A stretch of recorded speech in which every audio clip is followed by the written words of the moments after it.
हमारे राजाओं ने दिल्ली जाकर बलिदान भी किया और दिल्ली को तोड़ भी दिया। अब ये बात आ गई कि साहब अनिरुद्ध सिंह अपने आप को ये कहता है कि मैं तो राजपूत हूं। तो पहली बात तो मैं ये रखूंगा पंचायत के सामने कि अगर वो राजपूत है और हम जाट हैं, हम कहते हैं यहाँ जितने भी लोग बैठे हैं 3600 कौम जो बैठी है, 3600 कौम की आन बान शान की बात है ये। तो पहली बात तो उसको सर्व समाज से, हमारे समाज से उसको बहिष्कृत कर दिया जाए। मैं हाथ जोड़ के आपसे विनती करता हूं। विषय है अब कि वो जो चल रहा था वो तो चल ही रहा था।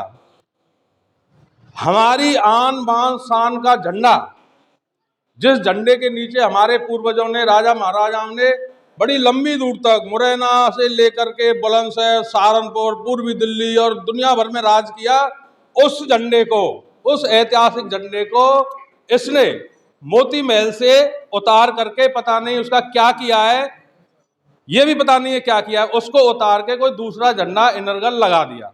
जब से ये बात सामने आई है तो मेरा गांव सिंसनी है, महाराज साहब का गांव भी पैतृक सिंसनी है, तो हमने एक वहां भी पंचायत रखी और महापंचायत रखी और समाज ने ये फैसला लिया कि 21 तारीख को, आने वाली 21 तारीख को उस झंडे को ज्यादा से ज्यादा तादाद में जाके, हजारों नहीं लाखों की संख्या में जाके, अगर अपनी इज्जत बचानी है ना, जो बिल्कुल इसने धूमिल कर दिया, जो खत्म कर दिया, उस आन बान शान को बचाने के लिए आप सब लोग ज्यादा से ज्यादा संख्या में वहां जाएं और अपने मान सम्मान के प्रतीक उस झंडे को वहां मोती महल पे लगाएं।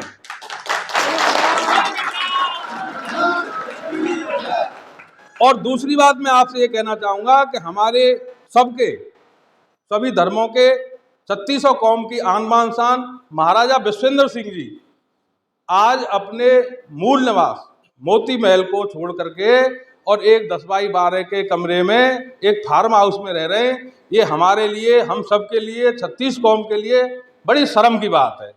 तो उसी 21 तारीख को चाहे महाराज साहब से निवेदन करना पड़े, कितना भी निवेदन करना पड़े, अपने उस आन बान शान हमारे सबके महाराजा विश्वेंद्र सिंह को 21 तारीख को ही उस उनके मूल निवास मोती महल में स्थापित करने का सब लोग हर प्रकार से और कोशिश करके उनको वहां स्थापित करें, जिससे हमारी दुनिया में बुराई हो रही है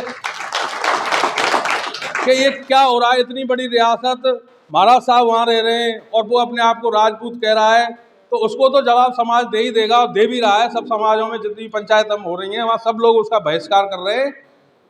और महाराज साहब का वहाँ रहना, देखो जब तक वो हैं, मोती महल सबकी आन बान शान है, सब 3600 कौम की आन बान शान है, और मोती महल जब तक सबकी आन बान शान है जब तक महाराज साहब उसमें हैं। महाराज साहब का उसमें रहना निहायत ही आवश्यक है। हम तुम सब लोगों की शर्म के लिए सारी आन बान शान हमारी धूमिल हो चुकी है। महाराज साहब को उसमें पहुंचाएं और ये सब 3600 कौम समझ सरदारी की जिम्मेदारी है। एक मैं आपसे ये कहना चाहूंगा कि देखो, आप लोग सब वोट देते हो, नेता चुनते हो, ये कोई राजनीतिक मामला नहीं है, न कोई बीजेपी, न कोई कांग्रेस, न सपा, न बसपा, कोई राजनीतिक मामला नहीं है। महाराजा सूरजमल के जयकारे दे दे करके लोग नेता बन जाते हैं। आज मैं इस मंच पर ये कह रहा हूं कि आज इतना समय हो गया इसको चलते चलते आंदोलन को। 29 तारीख को सिंसनी में पंचायत हुई है, उससे पहले संतोष भाई साहब ने मुद्दा उठाया था। एक भी 8 विधानसभाओं में से एक भी जनप्रतिनिधि अभी तक सामने निकल कर नहीं आया है। ये हमारे लिए शर्म की बात है। और जो मैं वर्तमान की नहीं कह रहा, पूर्व की भी कह रहा हूं, एक भी लोग जिनको आप बिठाते हो कुर्सियों पर और वो पहुंचाते हो विधानसभा, लोकसभा, तो उनको भी इस मंच के माध्यम से कह रहा हूं कि इस आंदोलन में भाग लेना होगा, वो इसमें भाग ले, नहीं जनता उनका भी बहिष्कार कर देगी। राम राम साहब।